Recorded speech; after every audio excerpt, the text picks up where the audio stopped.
In Arabic, there are only two nasal sounds, which are noon and mim.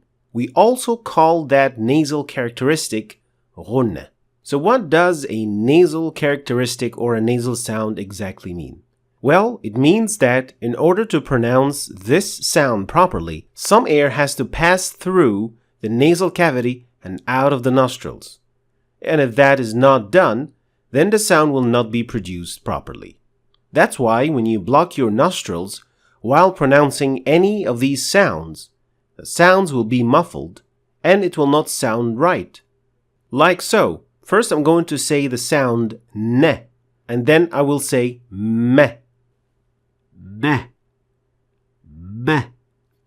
So it is quite obvious that it is almost impossible to tell them apart, and this is also a sign that you're performing these sounds properly, since they are supposed to come out of the nostrils. So if you want to make sure if you're pronouncing the noon and mim properly, you can try to block your nostrils, and if what you produce sounds like what I just did, then this is a sign that you're doing it properly.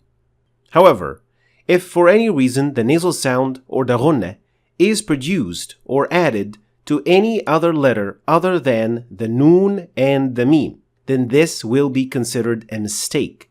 This usually happens for those who are still building up experience with Arabic sounds, so they will let air pass through the nasal cavity by accident. And this mistake will sound like this. وَقَالَ الْمَلِكُ إِنِّي أَرَى. So in this example, I was deliberately letting air out of the nostrils, which added ghunna, or what we call nasalization, to the entire ayah, and that should not happen. So how do you know if you have this problem?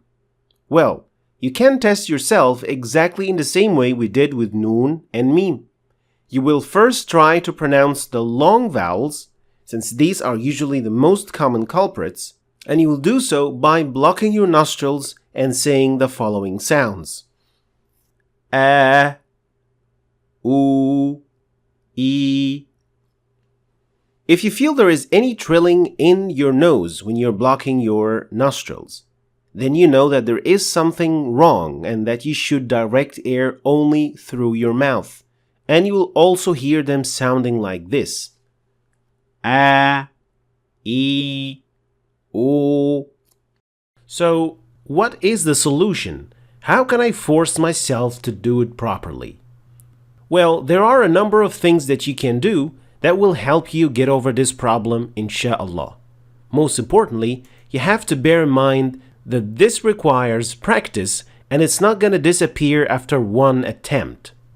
The first thing that you should try doing before starting your recitation is taking deep breaths from your mouth. So deep inhale and exhale from your mouth and then start reciting the Quran directly afterwards, since this can encourage your organs to produce the sound from the mouth and not from the nose. Another trick to train yourself on stopping nasalization of sounds is repeating an ayah that doesn't contain any nasal sounds, and you will recite this ayah while blocking your nostrils completely.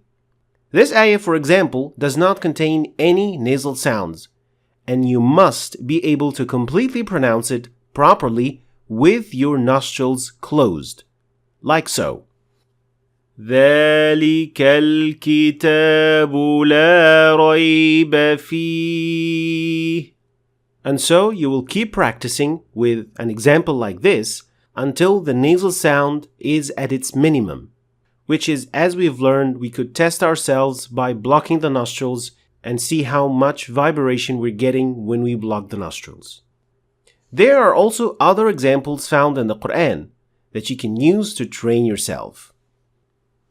قُلْ هُوَ اللَّهُ أَحَدٌ. Finally, and though you might think that this is a minor mistake and it doesn't really affect the recitation at the end of the day, and while this might be true, we should always do our best to produce the most perfect recitation we could do. Thanks for watching. I hope you've learned something new today. If you did, please like and share the video for other people to learn from it. And don't forget to subscribe to our channel if you want to see more videos like this. Thanks for watching, and I'll see you next time.